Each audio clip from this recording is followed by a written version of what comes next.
In the heart of Granite City, Illinois, two brothers, bound by a shared childhood and unwavering love, forged an unbreakable bond. Together, they faced life's ups and downs side by side until that one fateful morning, everything changed. And with the haunting sound of gunshots, their lives will never be the same. Was it an ambush? What happened? And what happens when love becomes fatal? This is a Fatal Attraction podcast with Death is Forever.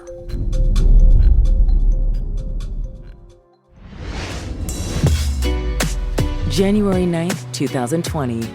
It's just after midnight in Granite City, Illinois, a formerly booming steel town just across the river from St. Louis, Missouri.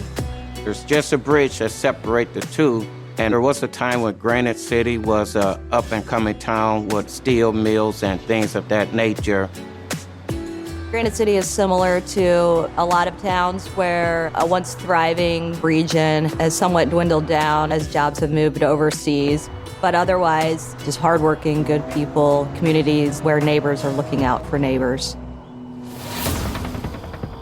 But even the closest knit communities can be struck by tragedy. 911, what's your emergency? Somebody just killed my brother.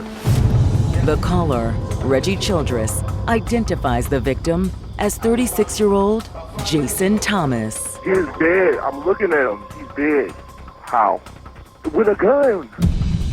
Reggie, from outside, heard the gunshots. Granite cars have a call on the line stating that his brother's deceased inside the residence, possible gunshot wound. Police start responding immediately out to the home. The caller said that he saw a black male flee from the back of the house. How long ago did they leave? They just left like 5 minutes ago. He said that the killers fled in a black car. Do you know which way they left towards? I just know they went towards Missouri. That's all I know.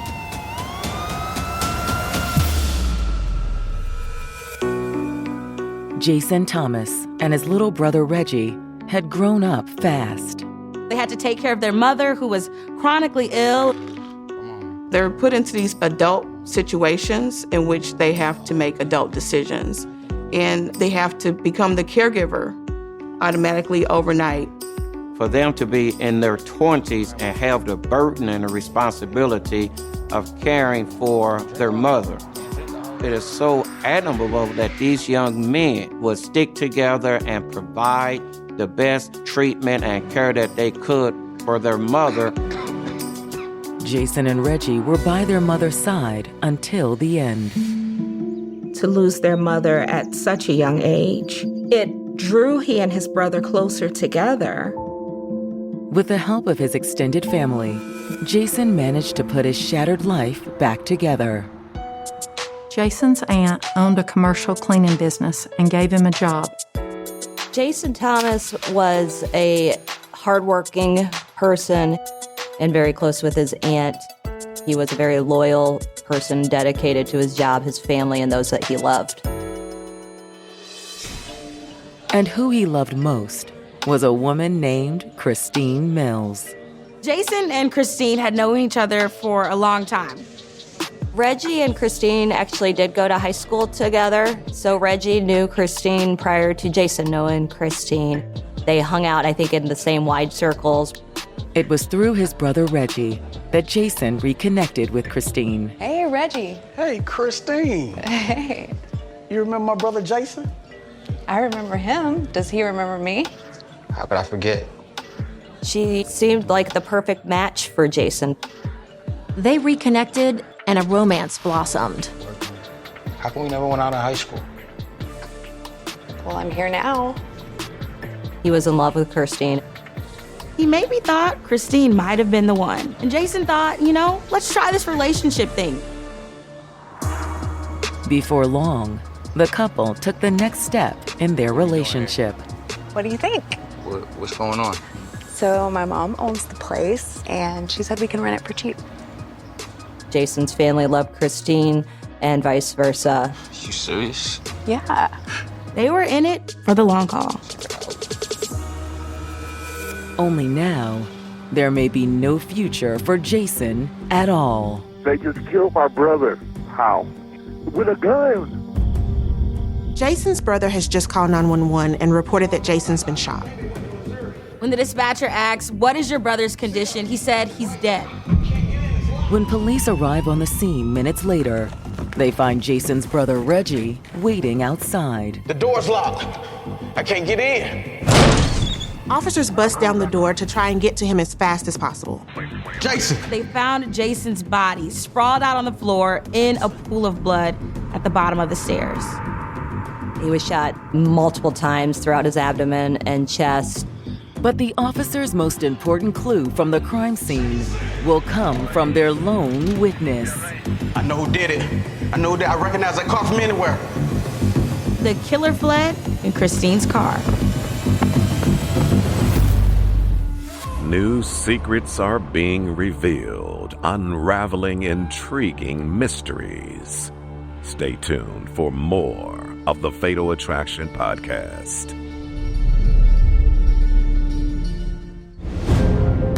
To everyone who knew them, Jason Thomas and Christine Mills were the epitome of a loving couple. People just assumed they were going to get married and have a family and be together forever. Jason and Christine were very close in the sense that they had been together for as long as they had. They kind of grew up together. But now, after his brother has called 911 to report a shooting, police have found Jason dead inside the couple's Granite City home. He said that the killers fled in a black car headed towards Missouri. It was almost as if they were minutes behind the fleeing suspects. According to Jason's brother, the killer fled in Christine's car. I know who did it. I know that. I recognize that car from anywhere. When police search the house, there's no sign of Christine. Is she the shooter that police should be looking for, or possibly another victim? The condition of the crime scene leads police to believe they're working a robbery gone wrong. There is evidence of forced entry, including broken glass. The house was in disarray. The investigators were able to recover multiple shell casings up the steps. They were from a .40 caliber handgun. Based on the location of the casings, it looked like the killer had begun their attack from upstairs. The shooter was at the top of the stairs, and as Jason had entered the door, shot Jason. When detectives arrive on the scene, a theory begins to emerge. They speculated that Christine was possibly home when the burglar began their invasion. And after Jason arrived and the shooting occurred, he used Christine as a hostage and her car as the getaway vehicle. Unfortunately, it's not unheard of to have something like this happen. After issuing an APB for the alleged getaway car, detectives bring Jason's brother Reggie down to the station for a formal statement. Reggie was obviously distraught as to what just happened to his brother. I know this stuff is painful, but this is the best time for me and my guys to do the best that we can to get this to a conclusion right away. You understand what I'm saying? So by no means am I looking to make you feel worse, make this whole situation more traumatic for you than it needs to be. All right? Whereas it's a necessity to obtain statements from all of the witnesses, the human side of it is that oftentimes as they're giving their statement, they're reliving it. There's a tremendous emotional task involved. My heart breaks for Reggie. There's just an incredible amount of trying to make sense of it all. But at the same time, Reggie understands the importance of being able to tell law enforcement who did what to whom and how his brother was killed. Reggie tells the detective that he and Jason had gotten off work shortly before the murder occurred. Reggie and Jason worked together at a warehouse for a local tech company and were on the same shift that particular night. You know what I said about it? It was close to 12. He'd driven Jason home because Jason didn't have a car. Where are you drop him off at when you see you pull up? Right. Go ahead and point to it. Like right in front of the front door on the street. And what do you see when you pull up? When Reggie pulled up, Jason was in the passenger seat, and they could both see individuals inside of the house. You saw the black shadow come to the front door and out the window. He didn't say anything? He didn't speak on it, but I saw it. I know he saw it. That's why he got out the car the way he did. Reggie stayed in the car. He ran up to the house and he went in the house. As soon as he closed the door, I heard him like yell.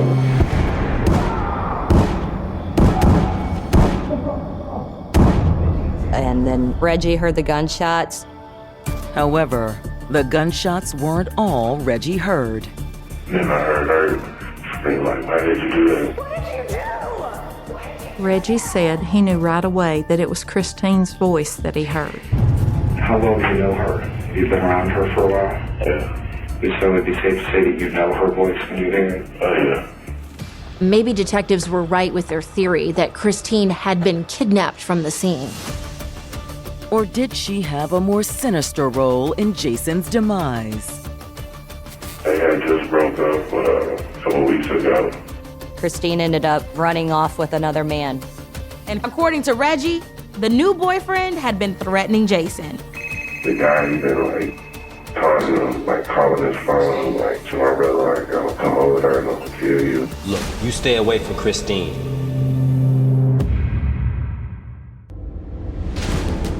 The detective investigating the murder of 36-year-old Jason Thomas has just learned from his brother that Jason's ex-girlfriend, Christine Mills, was inside the home when his brother was killed. Once he heard the gunshots, he could hear Christine screaming and crying.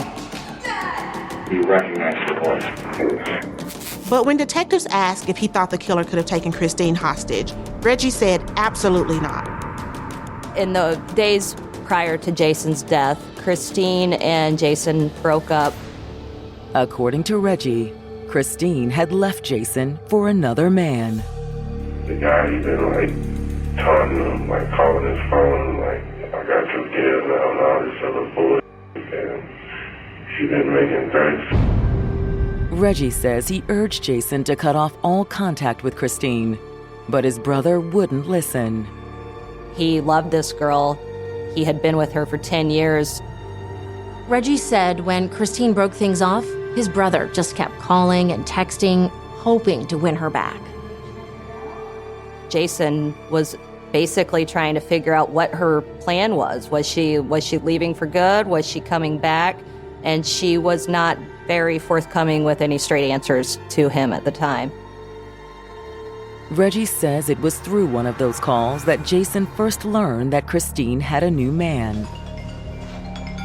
Jason had never met the new boyfriend. He had spoken to him on the phone only because Jason had been trying to reach Christine, and he answered her phone. She's my girl now. And at that point was taunting Jason to the effect of, haha, I'm with your girl now.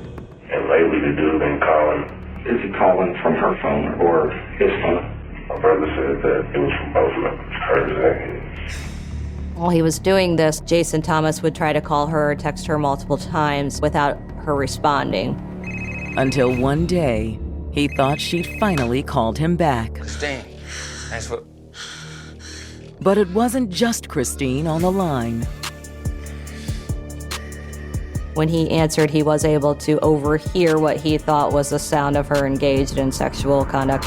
Dude had called his phone while they were having sex. So of course, like any man, that angered Jason Thomas. However, there's no evidence that he ever made any threats toward the new boyfriend. But according to Reggie, Christine's new boyfriend's behavior continued to escalate. Dude being whoever he is just trying to be on some gangsters, trying to tell y'all how to kill your ass and all this other. Now that Jason is dead, the detective figures those threats are the key to solving his murder. The gentleman who's called your brother threatening him, taunting him, ever call your phone? No. Do you know when the last time he ever called him? Yesterday. Were you there when he called?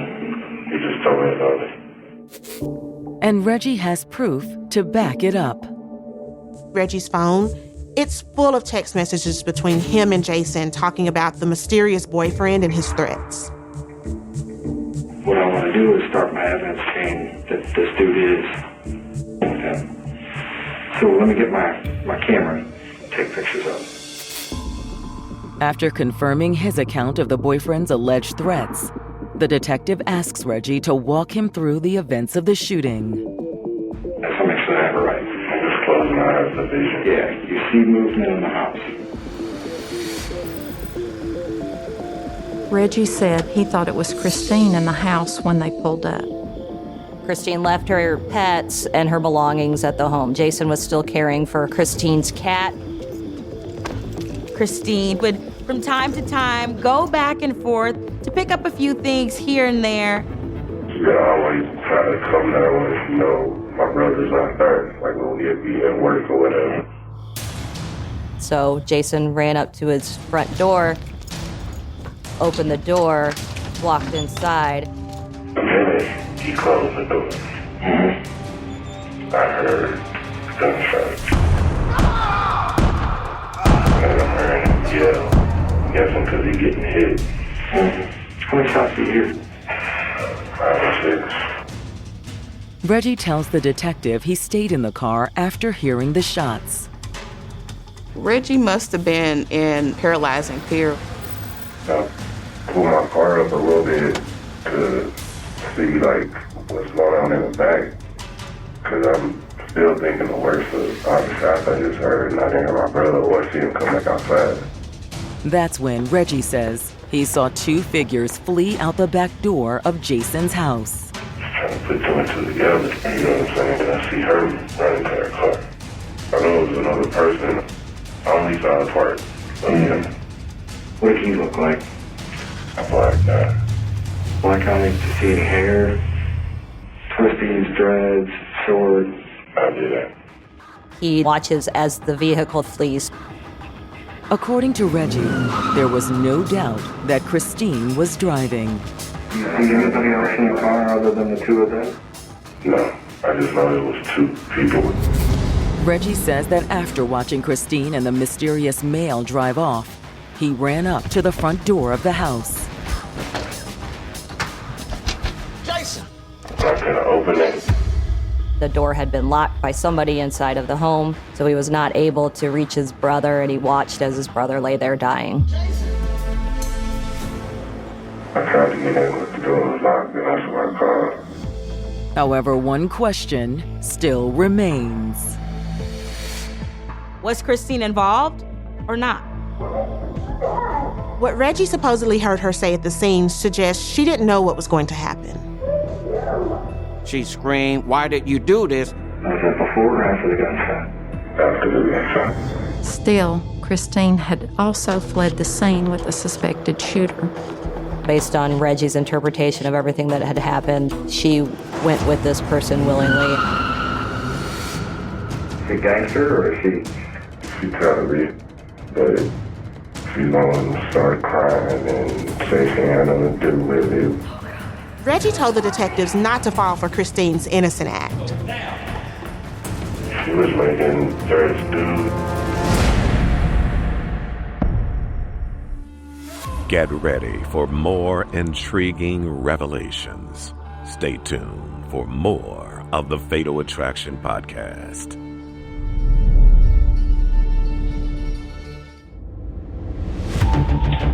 Detectives investigating the murder of Jason Thomas aren't entirely sure if his girlfriend, Christine Mills, is a co-conspirator or merely a witness. According to Jason's brother, he heard Christine inside of the house just seconds after someone shot Jason several times. I heard her yelling, like, "Why did you do that?" I'm like, just hysterically yelling. Reggie assures police that when they find Christine, she's probably going to cry and pretend like she had nothing to do with it. But Reggie seems to believe otherwise. She was making threats along with him. This is first he said to me for my brother. You know what I'm saying? And a lot of the back and forth escalated through her. Although Reggie was equally sure that Christine was not the shooter. It had to be her boyfriend. That's the only person she's been with. There is one problem, though. Reggie did not have a lot of the necessary information as far as determining who that boyfriend was. Who does she hang around with? You know, anybody's name that she hangs around with? No, but I could definitely find out. The detective appreciates the offer, but he also asks Reggie to hold off for now. Give me a fair shot at it. Will do. Try not to go out and do any investigating on your own right now. Once he's finished with Jason's brother, the detective's first priority is tracking down Christine. They had already issued an APB for the vehicle at the crime scene. And they knew that they were in Christine's car. Using an automated license plate reader, detectives are able to confirm that she and the suspected shooter fled towards St. Louis. Traveling across the river over to St. Louis, there's a bridge that goes straight into the Missouri side. There was an automated license plate reader on the McKinley Bridge that connects Granite City to North St. Louis. Detectives can see that the plate reader recorded Christine's car crossing into Granite City at 11:34 p.m. on Wednesday night and returning to the St. Louis side 7 minutes after midnight. That fit exactly within the time frame of the murder. Hoping to learn where Christine and the suspected shooter had gone from there, the following morning, detectives reach out to her cell phone provider. They were hoping the phone company could ping Christine's phone and allow police to pinpoint her location. Then, while waiting to hear back, detectives pay a visit to her mother. Can I help you? We need to ask you a few questions about Jason Thomas. Initially, they don't mention that they're investigating Jason's murder. She confirmed that Christine and Jason had broken up a couple of weeks earlier. Any idea why they ended things? Just the normal ups and downs, I guess. When they were good, they were great. And when they were not good, it could be pretty rough. Despite the break, Christine's mother says her daughter and Jason remained on good terms. She would still check up with Jason from time to time just to see how he was doing. Ending a relationship, especially a long-term relationship, that's difficult because we're all intertwined and that's a big decision to make. And so perhaps because of that, she didn't just completely end the relationship and move all her things out. However, Christine's mother also confirmed that her daughter had started seeing someone new. She says that the new guy's name is Kadeem Noland. Kadeem grew up in the St. Louis area in the city, 20, 30 minutes across the river from where Christine and Jason lived. Christine's mom described him as a bad boy, the opposite of Jason. She tells detectives that she's not sure, but she thought he kind of looked like a drug dealer. It's not uncommon, especially for people who are in relationship that got together when they were young, for one of the couple members to feel like they're missing out on something and says like, I just want the bad boy or the bad girl. Like, this relationship that I'm in is good and it feels safe, but I want a little excitement. And quite often, excitement can lead to tragedy. I'm afraid that's why we're here. Jason Thomas was murdered last night. What? Jason and Christine, their families became like families to one another. So I believe that Jason viewed Christine's family as his own and vice versa. But as shocked as she is by the news of Jason's death, there's little Christine's mom can do to help detectives. She says that she didn't know where Kadeem and Christine were living now, but she said she figured it was somewhere across the river. When was the last time you spoke with her? Yesterday morning. She told her if she was completely done with Jason, she needed to go back to his house, get her stuff, and bring home the cat. I said it wasn't fair to keep him hanging on. Christine's mother also said that she told her daughter to get her stuff when Jason wasn't home so there wouldn't be any drama. But had Kadeem gone looking for a fight? Thank you for your time. Now that the detectives have his name, they're able to pull his criminal record. He had some definite run-ins with the law. Many of his arrests were for theft or burglary, but there were hints of violence. Assault, violating a protective order, things like that. It doesn't take a rocket science to think that if they did it in the past, there's a heightened probability that they may do it again in the future. When detectives received the autopsy report, one thing is certain. Whoever shot Jason meant to kill him. He had been shot 7 times. The medical examiner was able to determine that out of the 7 shots that hit Jason, 6 of them were while Jason was laying flat on the ground. It wasn't just a murder. It was an execution. Christine's role in the murder remains unclear, but detectives are one step closer to finding her. The phone company located Christine's phone in North St. Louis, just 1 mile from the bridge to Granite City. Police essentially flooded all the area hotels and just drove through the parking lots until they found a hotel where Christine's car was parked. At that point, as they were making a plan to go into the hotel room, they actually watched as Kadeem Nolan came outside. The police take him into custody without incident. Kadeem acted as if he had no idea what investigators were talking about. But would Christine say the same? Relief is the best way to describe her reaction when she saw the police. Oh, thank God you're here. I didn't know what to do.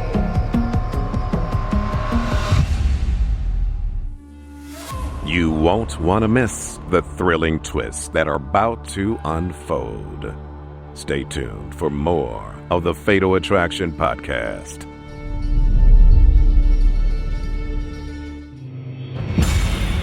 Granite City Police have just arrested Kadeem Nolan for the murder of Jason Thomas. And Jason's ex-girlfriend, Christine Mills, appears glad that her brief time as a fugitive is over. She was scared, obviously, and worried for herself and her involvement in all of this. But she did seem relieved to police. Despite her relief, Christine's ordeal is only beginning. She may have been acting like an innocent bystander, but that's exactly what Jason's brother Reggie predicted. While officers transport Christine and Kadeem to the station for questioning, detectives search their hotel room. They found a .22 rifle and a .40 caliber handgun. One of them was under a mattress. Another was hidden inside the toilet. The .40 caliber, which detectives found inside the toilet tank, was a match for the shell casings detectives recovered at the crime scene. The search at the hotel complete, detectives return to the station, where Kadeem says he's willing to talk. Kadeem told the detectives that he had never been to Granite City, Illinois. He had no idea where Granite City, Illinois was. Where? The town right across the river? No, sir, never heard of it. He said he had no idea what they were talking about with the guns that were recovered inside his hotel room. Kadeem stonewalling them. Detectives move on to Christine. Christine Mills tells them she and the new boyfriend did go to Jason's house. However, she claimed that Jason knew they were coming. He didn't work. Jason and Christine had texted throughout that day to one another, and it was decided that Christine would come back to the house where she and Jason lived after Jason got off of work. So he knew Kadeem would be with you? Yes. Although according to Christine, Jason wasn't there when she and Kadeem showed up. She and the new boyfriend broke a window, and that's how they gained entry into Jason's house that night. So you broke the window? I was irritated. My key didn't work. I guess he changed the locks. Jason had changed the locks on the door. She was not happy about it. She also claims that Jason was angry when he came home and found them already inside the house. Jason came in and he was yelling at Kadeem and he just pulled a gun. She gave the impression that initially this may have been a struggle between Jason and Kadeem. Kadeem grabbed the gun and it went off. She said it was an accident that Kadeem shot him.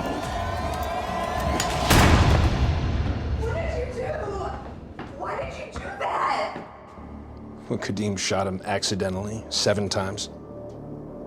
Even if somehow law enforcement had thought that maybe the first shot was an accident, you don't accidentally shoot 6 more shots. So they knew that Christine was clearly lying. Backed into a corner, Christine caves. She ended up telling the truth to police. Kadeem, he had a big problem with Jason. It seemed as if Kadeem Nolan was really instigating the taunting toward Jason. Look, you stay away from Christine. She's my girl now. However, Christine also claims that Jason wasn't the only target for Kadeem's rage. He would be angry with Christine for taking Jason Thomas's phone calls and became violent with Christine over that. Despite the warning signs, Christine didn't leave Kadeem. Kadeem had been supplying Christine with drugs. She just got caught up. I think it got bigger than she could deal with or she could handle. Christine says that she and Kadeem were both high when they headed to Jason's at around 11:30 that Wednesday night. So why'd you go over there? To get the rest of my stuff. They got there and discovered her key didn't work, so they decided to break in. She says they were still upstairs when Jason and his brother pulled up out front. Somebody's here. Jason and his brother arrived at Jason's home, and Kadeem went out of the bedroom. Did he have a gun? I don't know. I was trying to chase the cat. Jason had a number of guns inside of his home that belonged to him. The detective suspected Kadeem had found it when they were going through the bedroom collecting Christine's stuff. Then all of a sudden there was a shot that rang out. Kadeem opened fire on Jason pretty much the second he walked into the door. Not only did Kadeem shoot Jason once, but he continued to shoot him. What did you do? Why did you do that? Her story corroborated what Reggie had told police. Jason, oh my God, I'm so sorry. Unfortunately, there was nothing that she could do. And even if there had been, she says Kadeem wouldn't have let her. Kadeem basically said, hey, listen, we got to get out of here. She was scared, obviously, and I think at that point she thought she would be next. You didn't put him up to him? No, Jason didn't deserve that. But is it the truth or just another lie? She'd already tried to claim the shooting was an accident. She admitted to police that she had lied because she was scared of what Kadeem would do to her if she were to tell the truth. And that she could prove. Christine had been secretly recording Kadeem Nolan while the two of them were inside of that hotel room. Kadeem, they're gonna find us. Now that you shut your mouth, they won't.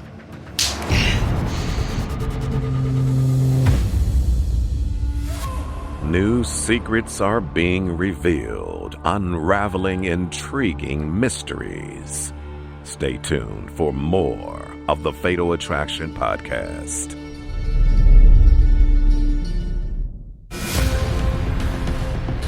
Jason Thomas's ex-girlfriend, Christine Mills, claims she was taken completely by surprise when her new boyfriend, 27-year-old Kadeem Nolan, ambushed Jason inside his house.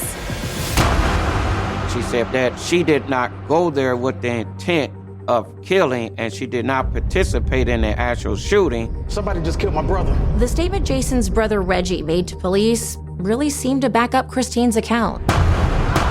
Once he heard the gunshots, he could hear Christine screaming and crying. Why did you do that? And asking, what did you do? Why did you do that? But does that let Christine completely off the hook? Christine definitely bear responsibility for things that occurred that day. The whole concept of going over at 11:45 p.m. at night with the new boyfriend just set the atmosphere for something bad to happen. Then, after the murder, Christine had fled the scene. What she should have done is immediately dialed 911 and tried to get help or medical treatment there as soon as possible. Christine says she had no choice and offers detectives what she says is proof to back up those claims. While they were hiding out at the motel after the murder, Christine had been secretly recording Kadeem on her cell phone.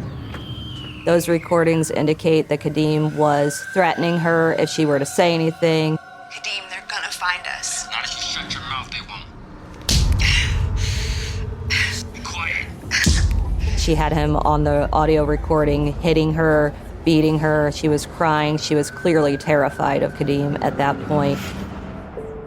It isn't enough to get Christine completely off the hook, but the prosecutors do make her an offer. She was lucky enough to get a plea deal. She ended up pleading guilty to the charge of obstruction of justice. In exchange for her testimony, she receives a 6-year sentence. She did receive the maximum penalty under Illinois law for that charge of obstruction of justice.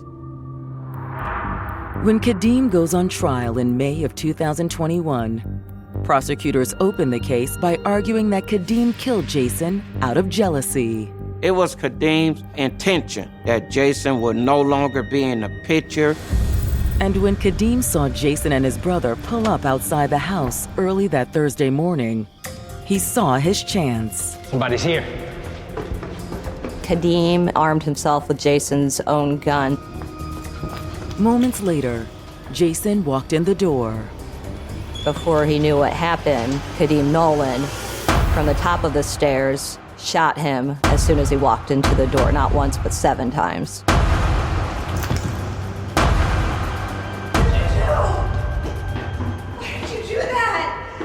As specified by her plea deal, Christine took the stand and told the jury exactly what happened in her own words.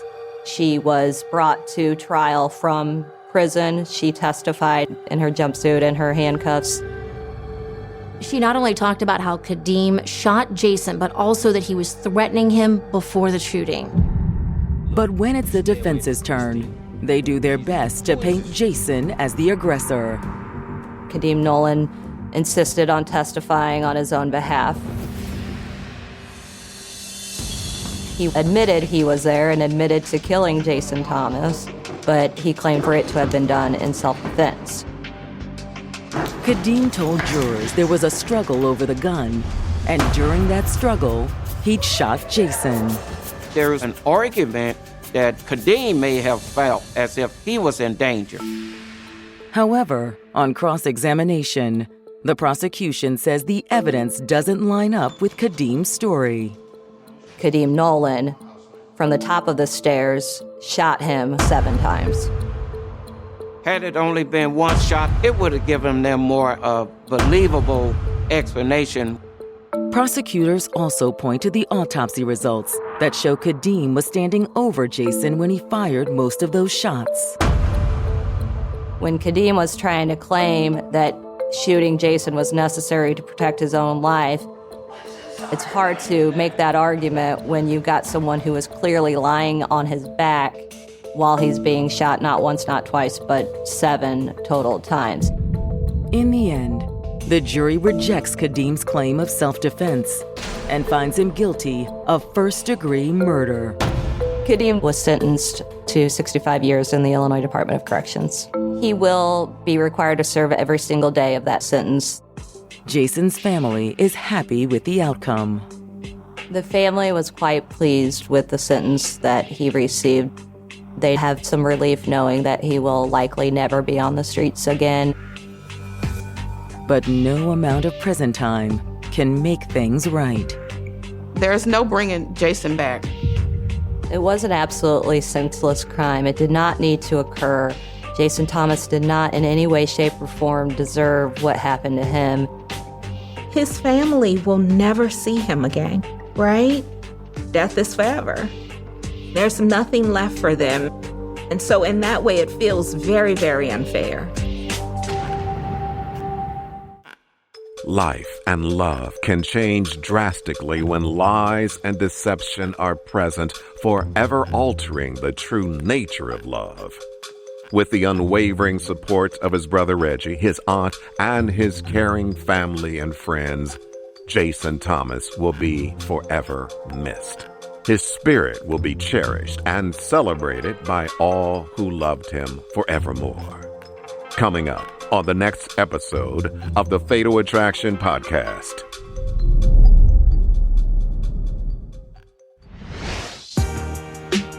She was a single mom who'd finally found the romance she craved. He was everything she ever wanted. Someone who will provide that sense of safety and security. But then, she vanished. An alarming call changes the lives of a family in Chattanooga, Tennessee, when a mom suddenly vanishes. As calls go unanswered and her daily routine is disrupted, her family becomes increasingly worried. Their lives are forever altered as detectives begin their search for her. Tune in to the next episode of the Fatal Attraction Podcast. We will see you in the next episode.